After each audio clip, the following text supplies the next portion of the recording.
Welcome to another In Wheel Time podcast, a 30-minute mini version of the In Wheel Time car show that airs live every Saturday morning, 8 to 11 a.m. Central.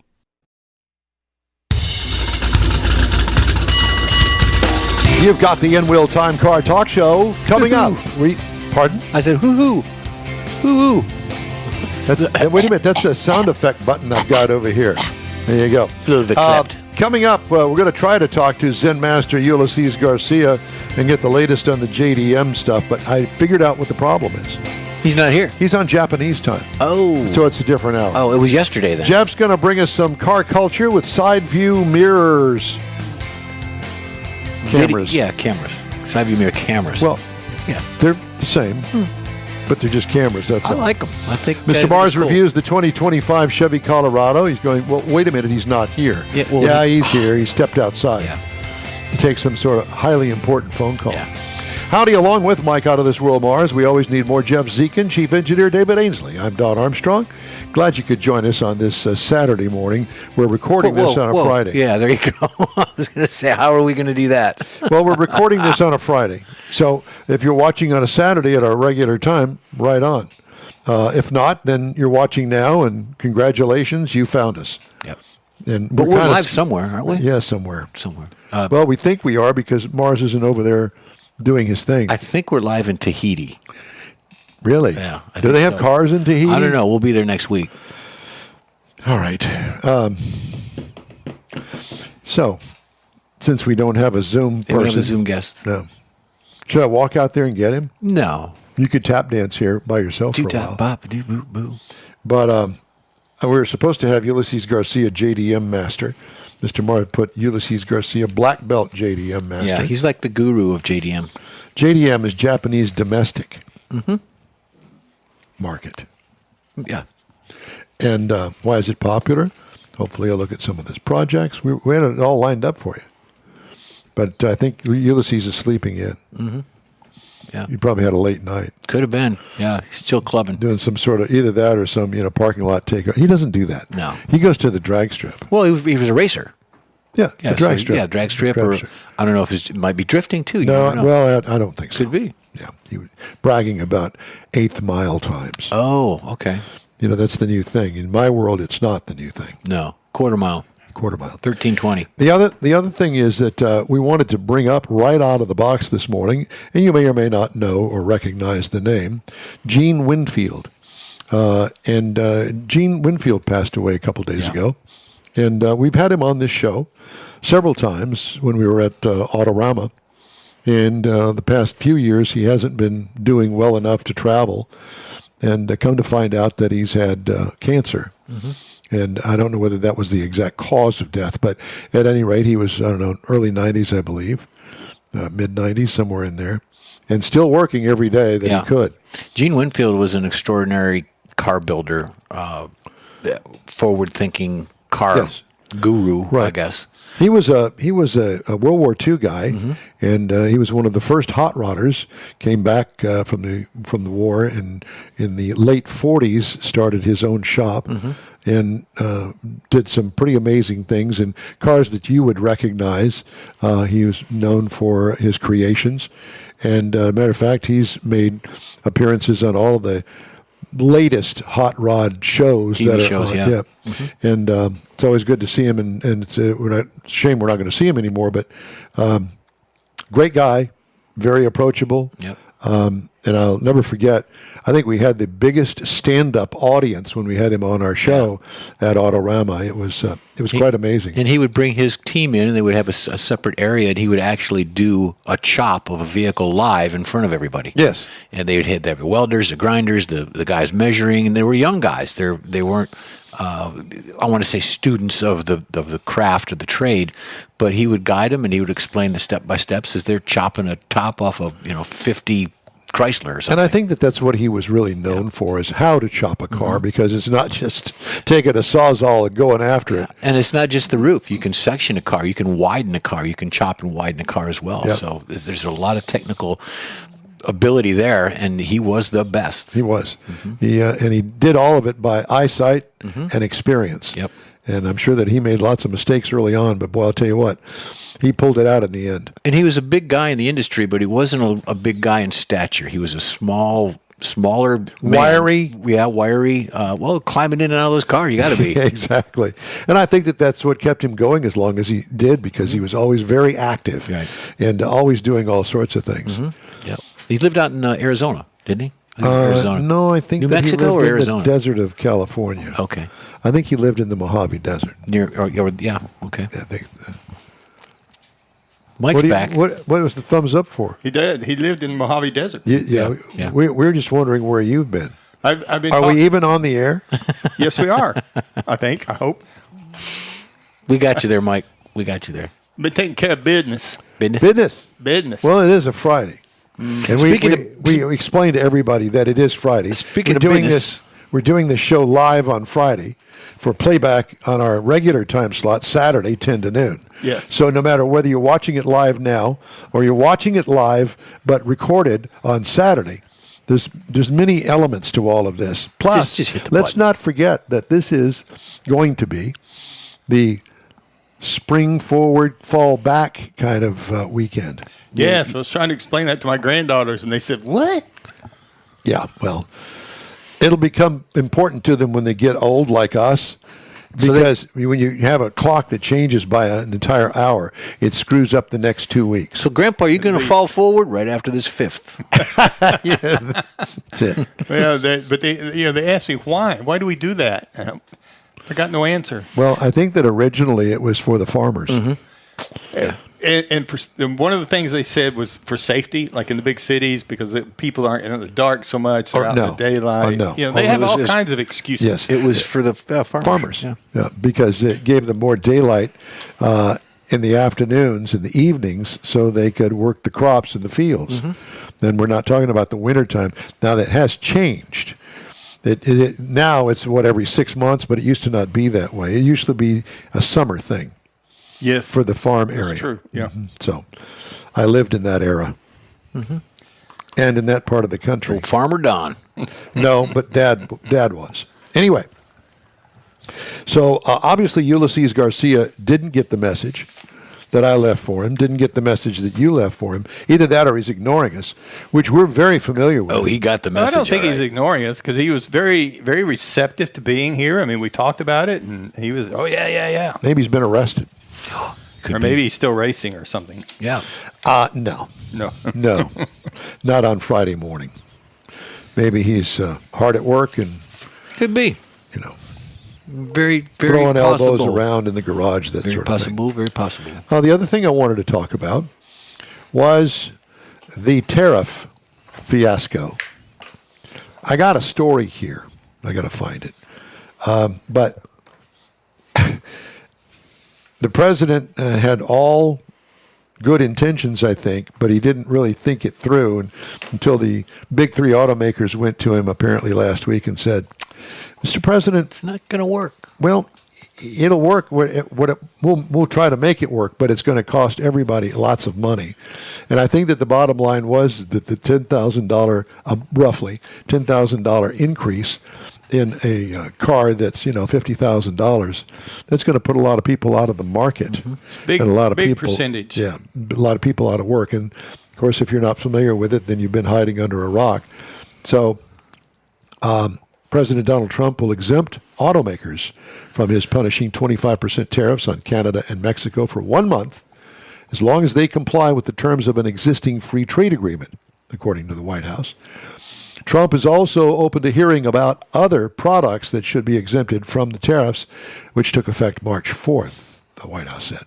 Trump's tariffs pose extreme difficulties for automakers, which produce vehicles in all three countries and often ship parts across North American borders multiple times as they get built up into systems and finished vehicles.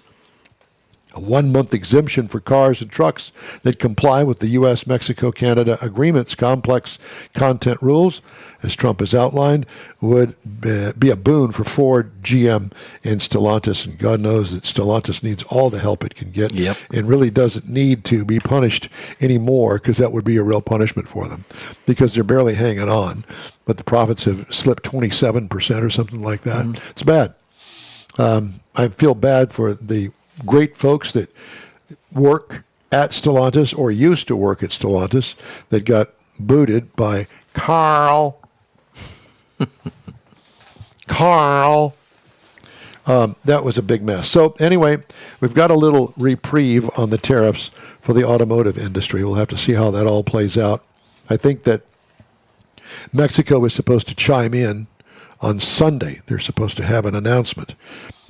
What the announcement is, I don't know. I understand that the president of Mexico, Mrs. Steenburgen, or whatever her name is, was very, very delighted when she found out that the 25% tariff is going to be held off for another month. We'll see how this all works out. But at any rate, think about car company building, let's just say, your car. Where was your Buick built? I think it was built overseas. It was. I think. I'm not sure. I don't know if it was China or South Korea. I believe so. Right. I'll look, but it wasn't built here in the States. Yeah. So assembled, but not part. Yeah. Yeah. Because, manufacturers these days, we call them manufacturers because they actually manufacture cars. They don't manufacture the parts that make the cars. They farm all that stuff out for the most part.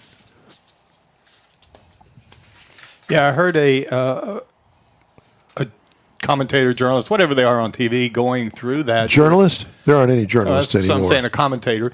They went through it trying to explain that, that there are assemblies, but the way the tariffs will work will be on some parts, and that there are literally some parts, apparently, that leave the States, go into Canada, so there's a tariff involved there. Then it leaves Canada, goes down to Mexico, so there's another tariff involved there. And then it comes back to the States for final assembly, and there's another tariff. And they're trying to figure out how to – there's some complications. Who gets what tariff, It's not just a single tariff. There's multiple tariffs if they do it once it's applied to the process.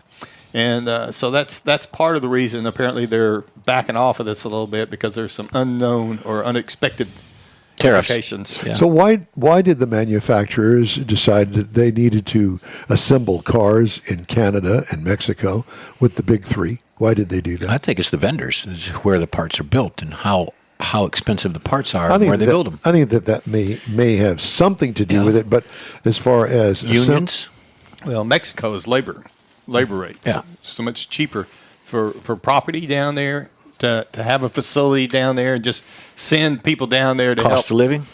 Yeah. And the cost of living when they get down there. I mean, some of the guys I know with a company that for the AT&T, when we were sending people down there, these guys would go down there and they were living like kings because their money would go so much further down there. And I'm sure that the auto manufacturers run into the same thing. Mm-hmm. So it's not necessarily a hardship to go down there, but then the people that are actually doing the labor, they work a lot cheaper down there. Good, bad, or ugly. I mean, that's just a fact. It is cheaper. Yep. Well, Ford has assembly plant, at least they did last time I looked, over in Windsor, Ontario, right across the river. Mm-hmm. And I remember they used to have engines, the Windsor or the Cleveland. And I'm not talking about steamers now. I'm talking about Cleveland Ford engines. Right. 351 Cleveland or a 351 Windsor. Mm-hmm. Yeah. Then it depends on where it was. Where the metal was squeezed out. Really? I didn't know that. Yeah. I thought it was something to do with design. I think that there may have been some differences in design, but I'm not sure. Huh. Well, yeah. Learn something new every day. There are differences between the Cleveland and the Windsor. That's just... Yeah. I mean, you can't take the and intake off it's a performance side. One, yeah. Tariffs. We don't charge tariffs to our audience at all. This is free. No. We are going to have somebody with the now that I think about it, the Anderson Group. We've talked to them before. They're real big about talking about things like that, EVs. We're going to have them on to talk about the tariffs and what they have discovered and what they're. Why don't you contact the president? We'll just get it right from the source. Now that you say that, that might be possible. Yeah. I know the last president we had tried to find out something about his Corvette. I thought, well, how cool. Let's talk about the Corvette. Man, you got to talk to this person. You got to talk to that person. You got to go to any.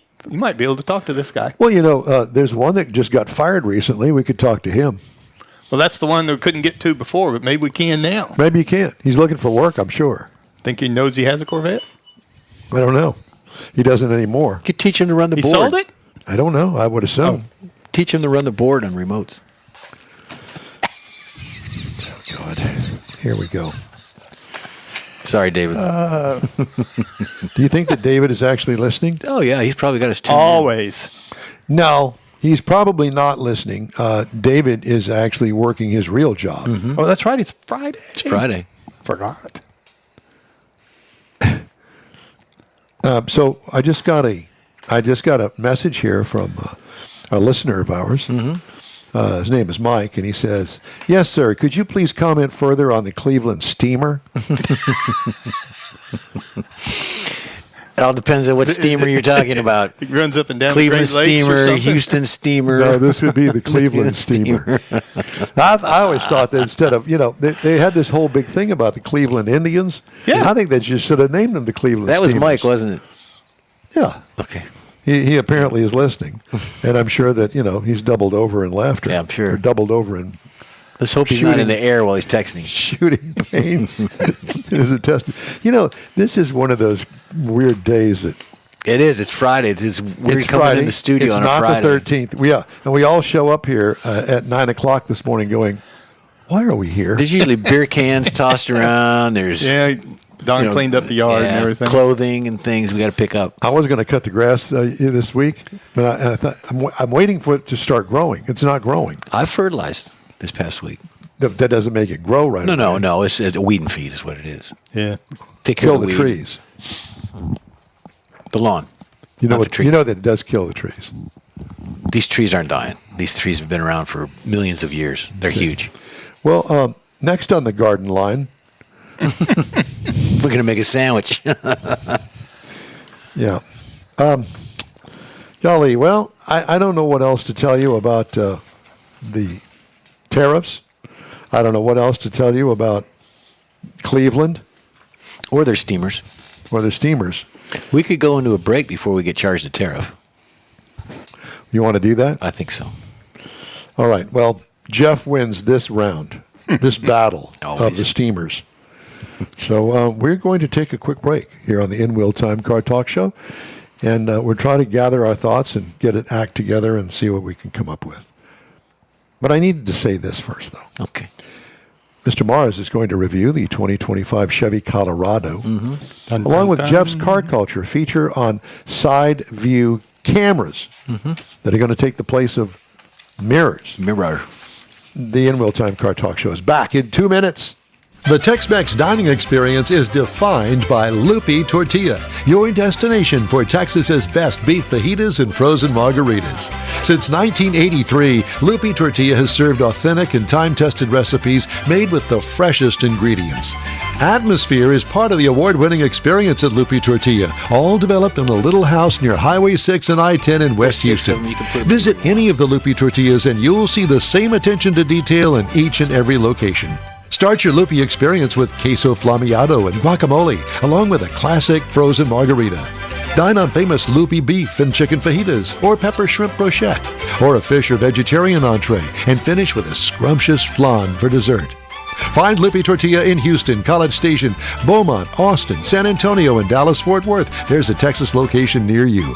The recipes are authentic and time-tested. The ingredients always fresh. Lupi Tortilla, he's pretty good. You own a car you love. Well, why not let Gulf Coast Auto Shield protect it? Houstonian John Gray invites you to his state-of-the-art facility to introduce you to his specialist team of auto enthusiasts. We promise you'll be impressed. Whether you're looking to massage your original paint to a like-new appearance, apply a ceramic coating, install a paint protection film, nano-ceramic window tint, or new windshield protection called ExoShield, Gulf Coast Auto Shield is where Houston's car people go. Curbed your wheels? Instead of buying new, why not have them repaired? How about a professionally installed radar detector? Gulf Coast Auto Shield does that too. Get a peek inside the shop and look at the services offered by getting online and heading to gcautoshield.com. Better yet, stop by their facility at 11275 South Sam Houston Tollway, just south of the Southwest Freeway, and get a personal tour. Gulf Coast Auto Shield is your place to go for all things exterior. Call them today, 832-930-5655 or gcautoshield.com. In-wheel time hits the road literally when we join the Hot Rod Tour of Texas on April 26th.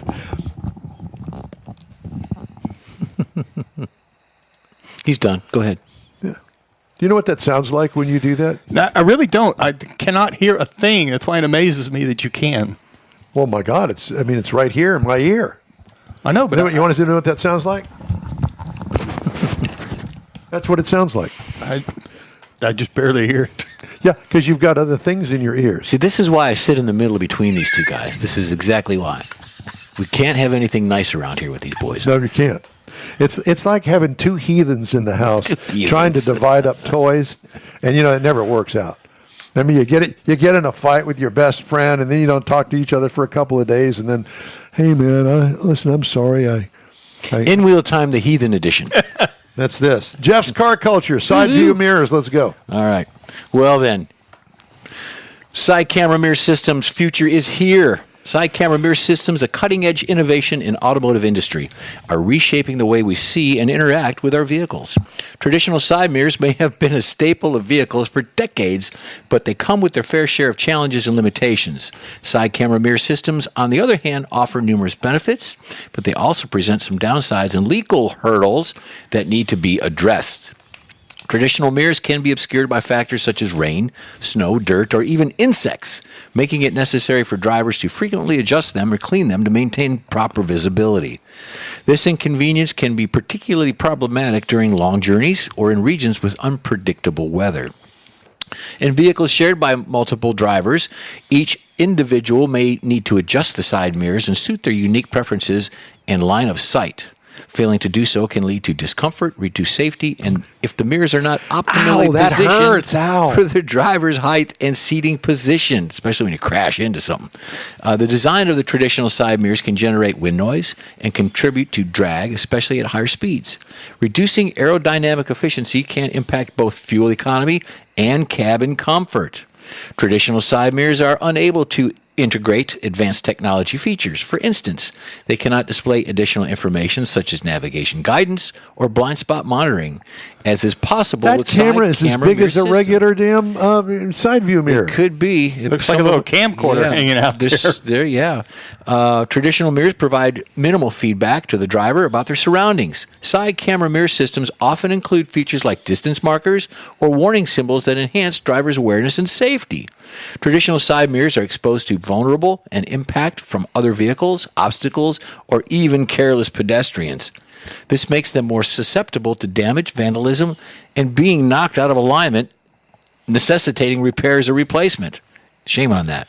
Side camera mirror systems provide a wider and more comprehensive field of view compared to traditional mirrors, significantly reduce blind spots. This can help prevent accidents when changing lanes or merging onto highways, making the roads safer for everyone, Michael. Which means some side camera mirror systems come with advanced features like lane keeping assistance and automatic adjustment. These features can aid drivers in maintaining a steady lane position and ensuring their mirrors are correctly aligned, enhancing overall safety and convenience. Unlike traditional mirrors, side camera systems are less effective by adverse weather conditions. They can adapt in various scenarios such as rain, snow, or fog, ensuring the drivers have a clear visibility at all times. The sleek design of side camera mirror systems contributes to improved aerodynamics, reducing wind resistance, and potentially increasing fuel efficiency. And we all want that. The installation and repair of side camera mirror systems can be more expensive than traditional mirrors. The technology involved, such as high-quality cameras and displays, can drive up the initial cost of the vehicle. Repairs can also be pricier. Drivers accustomed to traditional mirrors may take some time to adapt to new systems, adjusting to the camera display, and learning to trust the technology that lead into the initial confusion and discomfort. So overall, it's a new system. It's a new way of having your cake and eat it too. Yeah, having your cake and eat it. I was picking Mike's on. I like it. I think it's going to be good. I could use it. I could adapt to it. You've got the rear mirror in the inside. Those things are absolutely way too huge. There's no advantage as far as aerodynamics are concerned by what you just showed there. We have what we call a lipstick camera on the back of the helicopter that faces forward, and it's no bigger than a lipstick case. And that is the ones that I showed you that we can find information on. They're all in Europe, and they're mainly on EVs. Well, of course. So they're not on any ice vehicles or anything like that. Well, a couple of them I thought was real good. And I thought maybe that's what this was going to be. The camera that's on the existing side mirrors, whenever you turn the blinker on, it comes up like in the speedometer or the tachometer, but it comes up on the dash, and you can see it on your dash. You don't have to do all this other stuff. And that's basically a little lipstick type size camera on an existing side mirror. And I don't understand some of that stuff. I'm with you. That's kind of defeats the purpose with the size of those things that we just saw there. They look like camcorders hanging out there. And are they going to put it, objects in the mirror are larger than they appear, that kind of thing. So, that thing with the convex and the concave. And objects in mirror may appear closer than they really are. Yep. Is that going to happen? I think we need to put that on everything. And some of these actually go into the fender. Yeah, I saw that. Yeah, let's have a motor that breaks, it doesn't retract it. And I got all that. I got you. Well, Mr. Morris, you're not going to do your Chevy Colorado right now, so you might as well put those pieces of paper away. Did I go over? But don't put it totally away, because what we're going to do is we're going to start off with your review for the next quarter. All right. Okay? Yeehaw. All right. I guess that means okay. Gosh. Well, it is rodeo. It is in the rodeo season. Mike is in rodeo. All right. We're going to take a quick break here on the In Wheel Time Car Talk Show. And we're going to try and do this whole thing all over again for the next half hour, but do it better. More better. A lot more better. In Wheel Time continues in a minute. Pro-Am Auto Accessories has been serving Houston's auto enthusiasts since 1984, providing world-class products for sports cars, European sedans, and American muscle. Pro-Am is known as the place to go to find exclusive and hard-to-find parts and accessories. Pro-Am is one of the very first distributors in the USA for brands such as Recaro, Redline, Momo, Corbo, and Simpson. Located in the heart of Houston's premier retail and service corridor, the Galleria area, Pro-Am's walk-in storefront includes an 8,000-square-foot warehouse, showroom, and installation bays. Pro-Am not only sells parts and accessories, but also offers installation and service. Pro-Am is now reaching a worldwide audience through Pro-Am.com, taking its local reputation to the rest of the world. At Pro-Am Auto, you'll be dealing with a small group of professionals who truly want to help you with your automotive needs. If you don't see what you're looking for on the website, call and Pro-Am will lend you a hand. Pro-Am Auto, 6125 Richmond at Green Ridge in Houston's Galleria area. Call them at 713-781-7755. It's time for the 47th Annual Corvette Chevy Expo in Galveston, Saturday and Sunday, March 15th and 16th at the Galveston Island Convention Center. This premier indoor event features iconic Chevrolets, from classic Camaros to America's sports car Corvette. See over 135 displays, automotive vendors, and unique finds at the expansive swap meet. You'll also see the all-handmade Galveston Craft Show, featuring over 100 local artisans. Be part of this Chevy celebration, March 15th and 16th. For tickets, visit CorvetteChevyExpo.com. That's it for this podcast episode of the In Wheel Time Car Show. I'm Don Armstrong, inviting you to join us for our live show every Saturday morning on Facebook, YouTube, Twitch, and our InWheelTime.com website. Podcasts are available on Apple Podcasts, Spotify, Stitcher, iHeart Podcast, Podcast Addict, TuneIn, Pandora, and Amazon Music. Keep listening, and we'll see you soon.